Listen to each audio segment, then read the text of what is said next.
Kisah akan dimulai dengan menampilkannya seorang kepala penjara berpangkat kolonel yang saat itu sedang mengawasi penjara militernya. Tak lama kemudian, seorang bawahannya memberitahukan bahwa seorang letnan jenderal yang menjadi tahanan akan dipindahkan ke penjara mereka. Sebagai seorang kepala penjara, hal ini tentu saja menjadi kebanggaan tersendiri bagi Kolonel Winter, di mana ia bisa secara langsung menyambut kedatangan orang yang paling disegani di dunia militer Amerika Serikat. Kedatangan sang jenderal tampaknya telah menyebar di kalangan para tahanan. Hampir setiap tahanan, termasuk seorang mantan tentara bernama Yates yang kini bekerja sebagai bandar judi di antara para tahanan. Tidak lama kemudian, orang yang ditunggu-tunggu pun akhirnya datang, yaitu Letnan Jenderal Irwin. Irwin dijatuhi hukuman 10 tahun penjara karena tidak mematuhi perintah presiden dengan mengirimkan pasukan AS ke Burundi dalam sebuah misi yang mengakibatkan tewasnya 8 tentara. Sang kepala penjara mengagumi Irwin dan berencana untuk meminta Irwin menandatangani salah satu koleksi buku perangnya. Irwin kemudian berbincang singkat dengan salah satu sipir penjara sementara Winter mengambil bukunya. Irwin secara terbuka mengkritik koleksi artefak militer Kolonel Winter yang tak ternilai harganya, menyebutnya sebagai sesuatu yang tidak akan pernah dimiliki oleh seorang veteran perang. Benda-benda milik Winter hanya akan mengingatkan mereka akan penderitaan yang mereka alami selama perang. Tanpa sepengetahuan Irwin, Winter mendengar komentarnya dan kemudian tersinggung, meskipun pada kenyataannya dia tidak pernah terlibat dalam langsung pertempuran. Lantas, Winter pun mengurungkan niatnya untuk meminta tanda tangan sang jenderal. Irwin hendak meninggalkan ruangan Winter ketika ia bertemu dengan Aguilar, yaitu seorang tawanan yang memberikan hormat kepada sang jenderal. Sebaliknya, Winter melarang Aguilar untuk memberikan hormat kepada Irwin karena ia bukan lagi seorang jenderal melainkan seorang tahanan.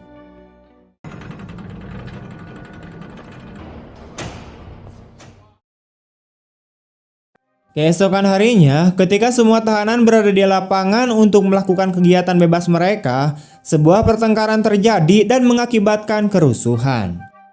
Irwin menyaksikan dari pinggir lapangan ketika alarm peringatan berbunyi dan para penjaga penjara berusaha menertibkan kekacauan dengan menembak narapidana yang memulai kerusuhan dengan peluru karet. Sementara itu, Kolonel Winter hanya menyaksikan situasi dari kantornya. Saat makan siang, para narapidana menemui Jenderal Irwin dan mengadukan penyiksaan yang dilakukan oleh Kolonel Winter dan para sipir, termasuk kematian beberapa narapidana akibat peluru karet. Para tahanan berharap setidaknya Irwin dapat meneruskan keluhan mereka kepada relasi-relasinya di pemerintahan untuk mengambil tindakan tegas terhadap Kolonel Winter dan anak buahnya. Namun, Irwin mengatakan bahwa ia hanya ingin menjalani hukuman di penjara ini tanpa terlibat dengan siapapun. Irwin kemudian dikunjungi oleh Aguilar yang lagi-lagi memberikan hormat kepadanya. Aguilar tidak bisa menyembunyikan kekagumannya pada salah satu veteran perang paling terkenal di Amerika Serikat ini. Irwin dan Aguilar kemudian berbincang santai tentang sikap hormat dalam sejarah militer dan tanpa mereka sadari, Kolonel Winter memperhatikan mereka dari kejauhan.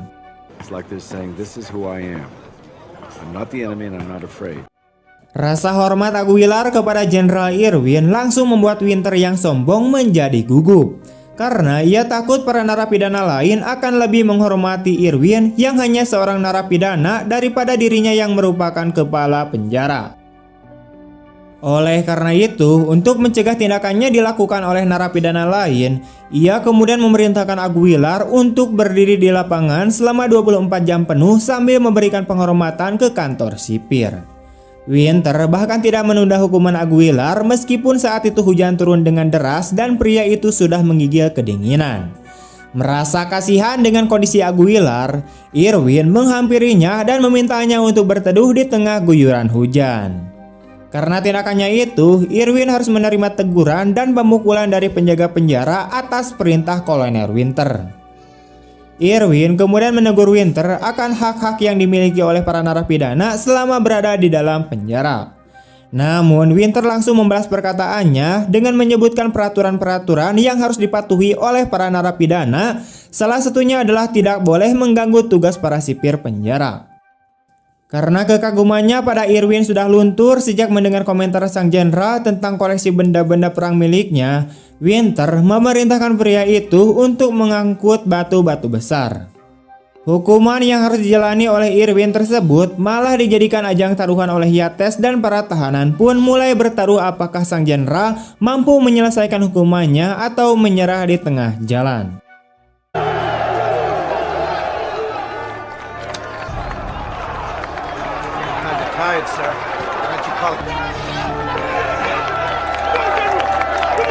Meskipun tubuhnya tidak lagi sekuat dulu, Irwin tetap berusaha memindahkan batu-batu besar itu tanpa mengeluh sedikit pun. Dia melepaskan pakaiannya di tengah cuaca yang panas dan memperlihatkan banyak bekas luka yang dia dapatkan di medan perang. Salah satunya adalah bekas luka saat sang jenderal mati-matian membela anak buahnya yang membuatnya menjadi orang yang begitu disegani dan dihormati dalam sejarah militer Amerika Serikat. He's fine.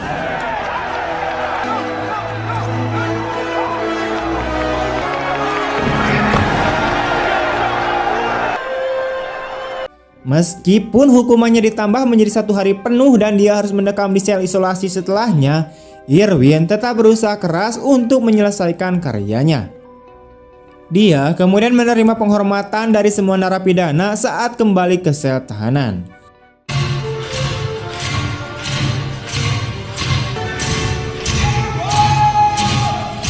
Para narapidana menganggap ketulusannya dalam menjalani hukuman adalah semangat yang dimiliki oleh seorang pejuang sejati.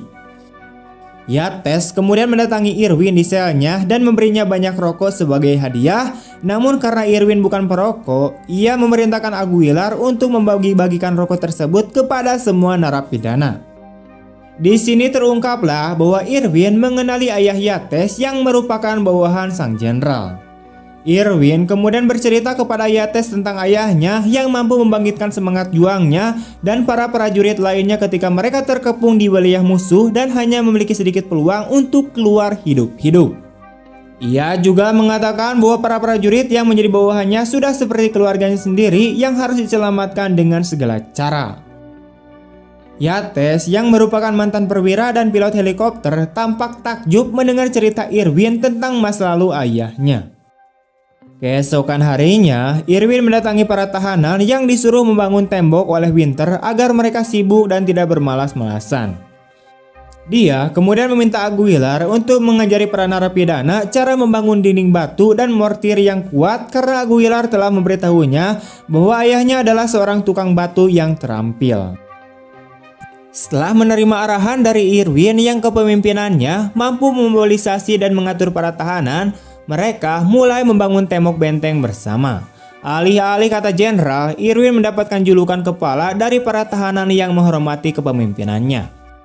Merasa iri dengan penghormatan Irwin dari para tahanan, Winter kemudian memerintahkan penjaga penjara untuk menghancurkan tembok.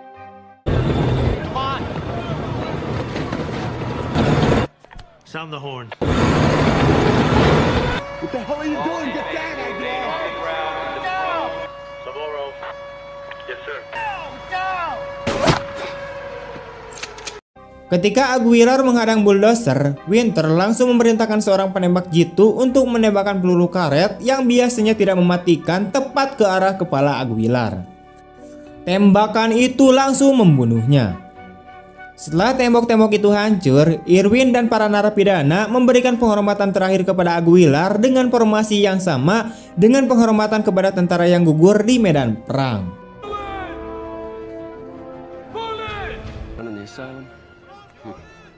We fight our country's battle and keep our honor.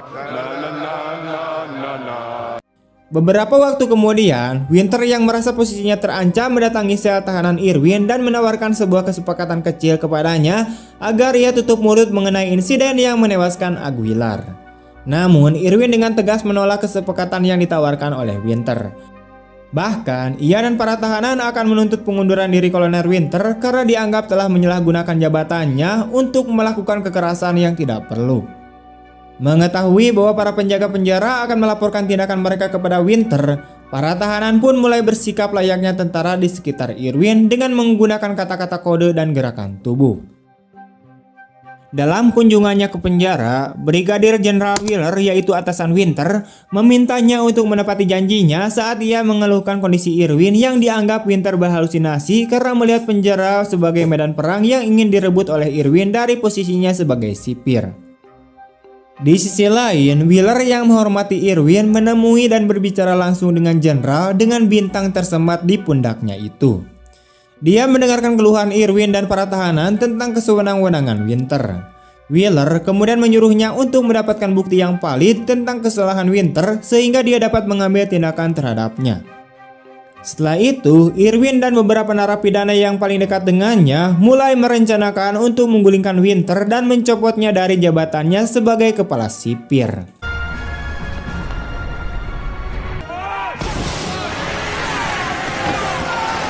Yates tampak bersemangat untuk bergabung dengan mereka. Namun Yates malah meninggalkan Irwin dan anak buahnya karena satu dan lain hal.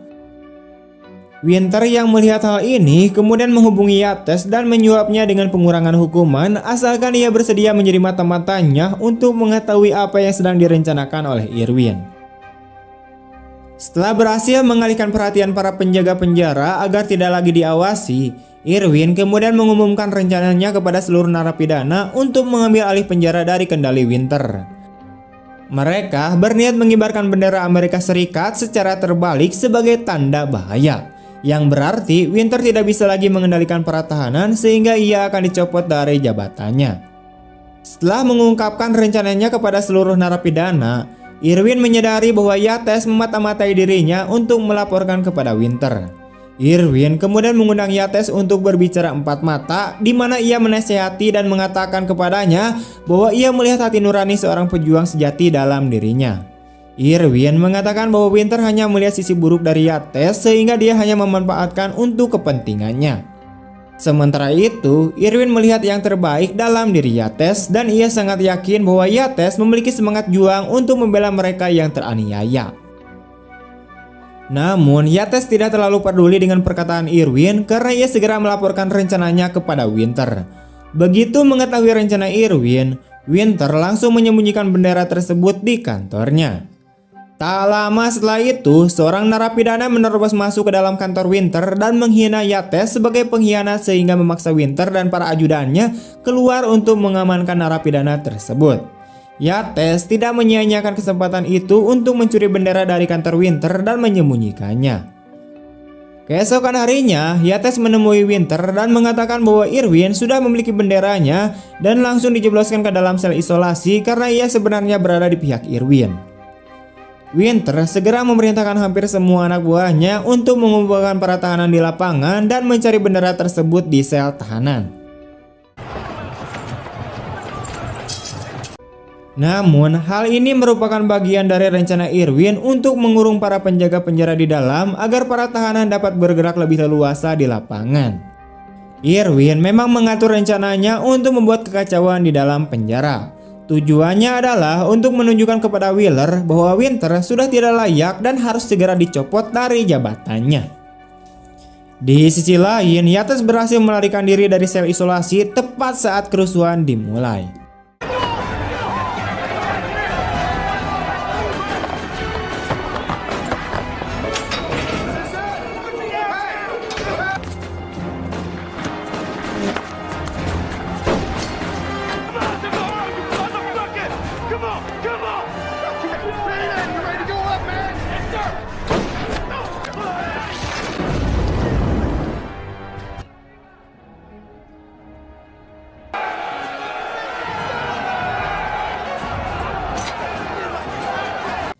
Salah satu narapidana berhasil mencapai ruang komunikasi dan menelpon Wheeler untuk melaporkan kekacauan di dalam penjara dan ketidakmampuan Winter mengendalikan para narapidana.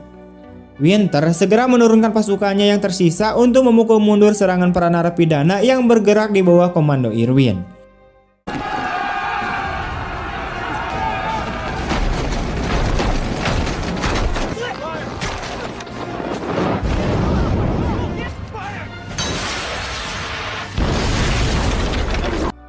Dengan menggunakan senjata seadanya dan kerjasama yang solid, para narapidana meledakkan kantor Winter dan menggagalkan serangan meriam air dari kendaraan lapis baja.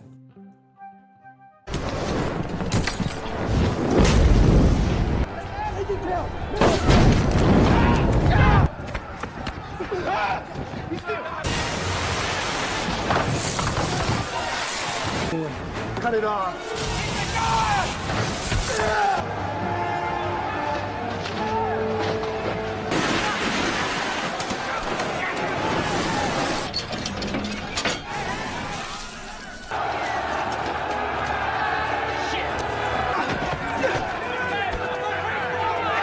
Setelah mengetahui bahwa Wheeler akan tiba dalam waktu 20 menit, Winter segera memerintahkan helikopter untuk menembaki para tahanan dengan amunisi. Irwin yang telah mengantisipasi hal ini meminta para tahanan untuk membantu Yates mengambil alih helikopter. Load the water gun.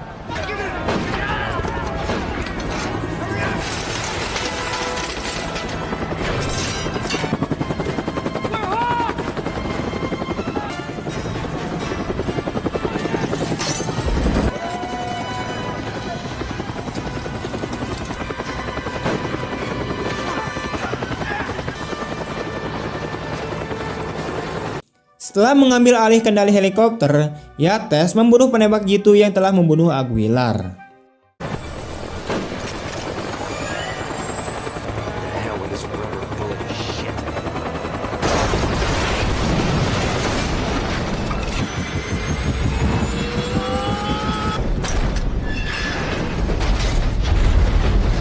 Come on.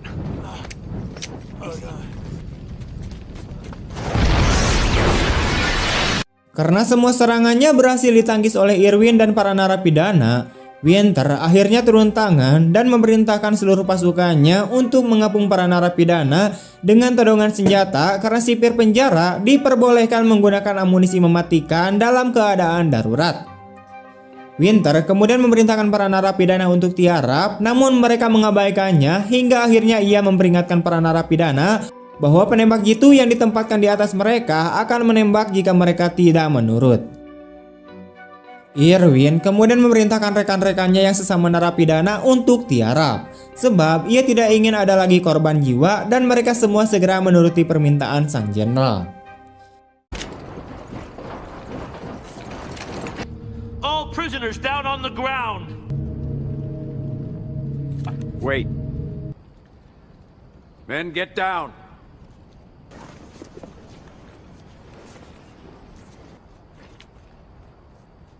Winter kemudian meminta Irwin untuk mengembalikan benderanya, namun ia menolak. Setelah itu, Irwin berbalik dan mulai berjalan menuju tiang bendera untuk mengibarkannya.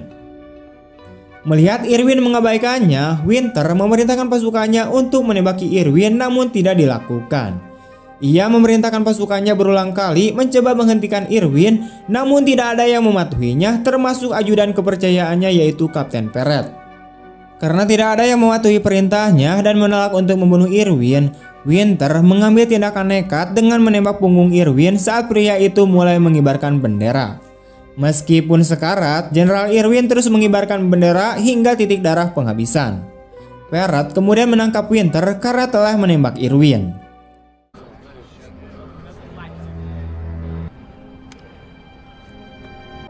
Setelah itu, para tahanan yang telah berdiri kembali mulai memberikan hormat kepada bendera. Winter pun sangat terkejut saat mengetahui bahwa Irwin telah mengibarkan bendera dengan benar, yang berarti dia telah menembaknya dengan sia-sia.